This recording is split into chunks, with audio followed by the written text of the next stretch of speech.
اور ان قریب اللہ تعالیٰ ان کے ذریعے ان کی اولاد کو جب تک چاہے گا نفع دے گا. اس کے بعد آپ رضی اللہ تعالیٰ عنہ 1 مہینہ مزید زندہ رہے, اس کے بعد انتقال ہوا. تو پتہ چلا کہ آپ کی والدہ نے نماز پڑھی, اللہ سے مدد مانگی, اور آپ کو اللہ نے ایک نئی زندگی عطا فرمائی. تو آپ اپنی زندگی میں اس پریکٹس کو آج اس آیت سے دیکھیں. ہم نے کرنا کیا ہے, ہم جب بیان میں آئیں تو صرف بیان نہیں سننا ہے, ہم نے اللہ نے مجھے کہا کیا ہے, ہم اس ٹاپک کو لے کے اسی لیے چل رہے ہیں نا کہ میرے رب نے ڈائریکٹلی مجھ سے کیا بات کی ہے. تو آج اس آیت میں یہ لیسن مل رہا ہے کہ جب کسی پرابلم میں ہیں, کلیمٹی میں ہیں, تو اللہ کی طرف جانا ہے اور نماز سے مدد چاہنی ہے. وَاسْتَعِينُوا بِالصَّبْرِ وَالصَّلَاةِ. اچھا اب آپ دیکھیں پیارے آقا کی نماز کی کیسی عادت تھی. بادل گرجتے تھے, آندھی چلتی تھی, کسی بری خبر کی اطلاع آ رہی ہوتی تھی, نبی پاک نماز کی طرف چلے جاتے. اچھا مجھے بتائیں نماز استسقاء کیا ہے؟ بارش نہیں ہو رہی ہے, پیارے آقا نماز پڑھا رہے ہیں. سورج گہن ہو رہا ہے, نبی پاک نماز پڑھا رہے ہیں. چاند گہن ہو رہا ہے, پیارے آقا نماز کی طرف. یعنی کس قدر اللہ کی طرف رجوع ہے. And whenever anything bad happen یا گوئنگ ٹو بیڈ ہیپن, ہونے والی لگ رہی ہے, کچھ بڑا ہونے والا ہے. ہمیں بھی تو خبریں آ رہی ہوتی ہے نا کہ بھائی کل بہت شدید بارش ہوگی, اللہ نہ کرے کوئی اور بری خبر ایکسپیکٹیشن ہے, آپ کو کاروبار میں کوئی ایسی خبر آنے کا ڈر ہے, یا آپ کی کوئی شپمنٹ جاری ہے, واٹ ایور آپ چاہتے ہیں ہر چیز بہتر ہو جائے. قرآن نے فارمولا دیا نا, وَاسْتَعِينُوا بِالصَّبْرِ وَالصَّلَاةِ. اللہ نے ڈائریکٹلی مجھے اور آپ کو کہا ہے.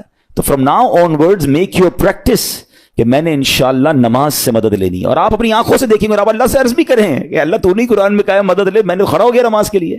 تو نماز سے آپ نے مدد لینی ہے. اچھا اب اس کے بعد آیت کا جو سیکنڈ پارٹ ہے کہ صبر سے بھی مدد لینی ہے. اور آگے کیا فرمایا, ان اللہ مع الصابرین, اللہ صابروں کے ساتھ ہے. سبحان اللہ. اس کا مطلب یہ ہوا کہ اللہ تعالیٰ اپنے علم و قدرت کے ساتھ ویسے تو ہر کسی کے ساتھ ہے, لیکن یہاں صبر کرنے والوں کا خاص ذکر اس لیے ہوا تاکہ انہیں معلوم ہو جائے کہ اللہ تعالیٰ ان کی مشکلات کو دور فرما دے گا.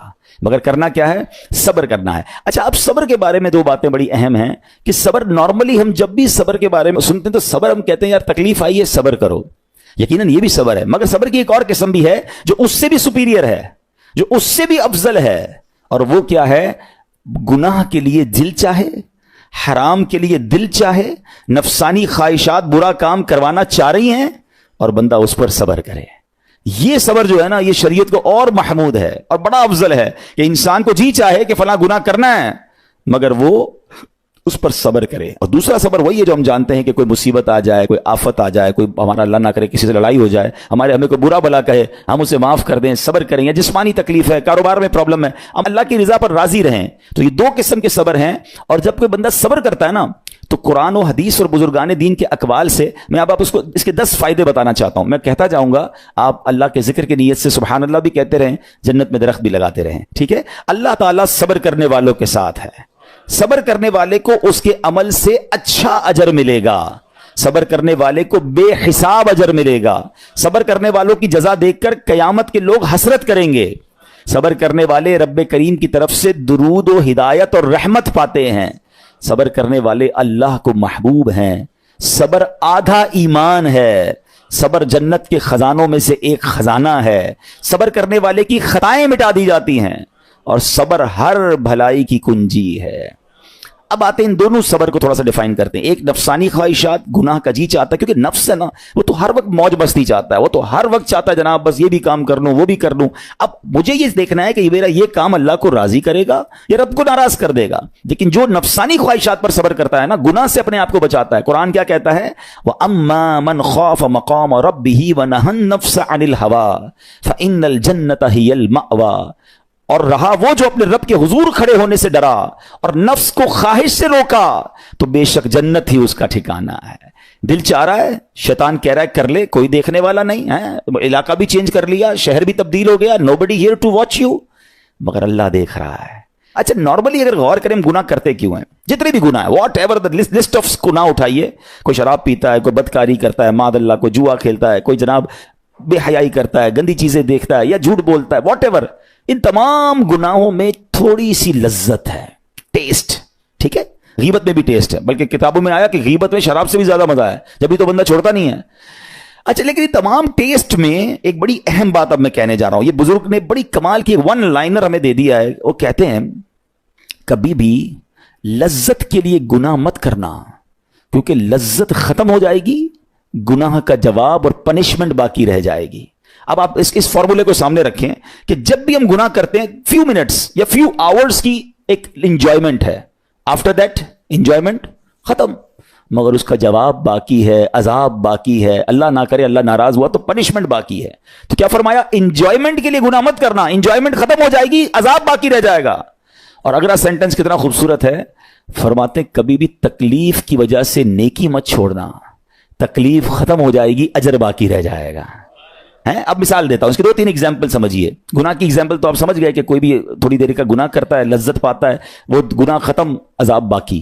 اب نیکی میں کیا ہوتا ہے, فجر کے لیے اٹھنا ہے, نیند آ رہی ہے, دل نہیں چاہ رہا, آپ اٹھے, آپ نے وضو کیا, فجر پڑا, وہ اٹھنے کی تکلیف تو ختم ہو گئی نا, واپس سونا تو سو جائیے, مگر فجر کا اجر اور ثواب باقی رہ گیا ہے. رمضان کے روزے ڈیفیکلٹ ہیں, لیکن افطار کے بعد تکلیف ختم ہو جاتی ہے, ہم کھاتے پیتے ہیں, موج کرتے ہیں, مگر ثواب باقی رہ جاتا ہے. کبھی کبھی آپ کو کوئی مسجد میں بلاتا ہے, یار چلو بھائی بیان ہو رہا ہے, اجتماع ہو رہا ہے, کوئی نیکی کی بات ہو رہی ہے, نہیں یار دل نہیں چاہ رہا, آپ آ گئے, آدھے 1 گھنٹہ بیٹھے, پھر چلے گئے, وہ آپ کا جو ٹینشن تھا یا پریشر تھا وہ ختم ہو گیا, مگر ثواب باقی رہ گیا. تو اب اس فارمولے کو یاد رکھیے گا, جب بھی گناہ آپ کی طرف آئے نا, آپ سوچیں کتنی دیر کا فائدہ ہے.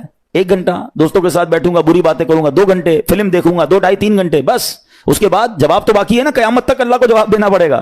نہیں یار مجھے انجوائمنٹ کے لیے گناہ نہیں کرنا ہے. اور جب کوئی نیکی کا کام آئے اور آپ کو لگے یار دل نہیں چاہ رہا, مزہ نہیں آ رہا, بوریت ہوگی, چھوڑنا یار, تو بندہ سوچے کتنی دیر کی نیکی ہے, آدھے گھنٹے کی, 1 گھنٹے کی, بس 2 گھنٹے کی, اور ثواب باقی رہ جائے گا. Let's do it.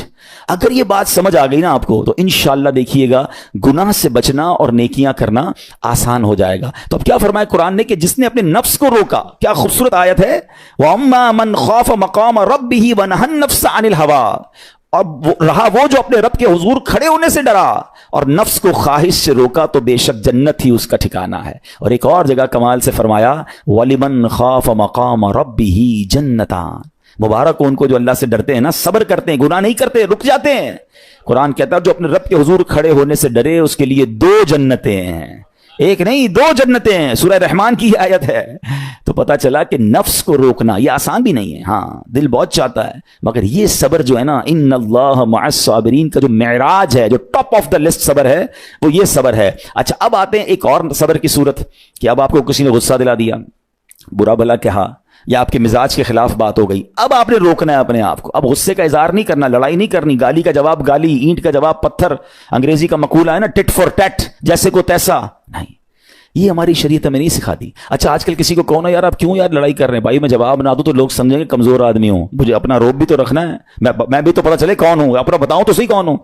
سچی بات پتہ کیا ہے, جو ٹٹ فور ٹیٹ کرتا ہے, گالی کا جواب گالی سے دیتا ہے نا, وہ واقعی بتا دیتا ہے وہ کون ہے, وہ اپنا تعارف کروا رہا ہوتا ہے کہ یہ بھی ایسا ہے, میں بھی ویسا ہی ہوں. او بھائی. اچھا پھر ایک اور عجیب جملہ بڑا مشہور ہے آج کل, جناب ہم شریف کے ساتھ شریف ہیں, ہم بدماش کے ساتھ بدماش ہیں.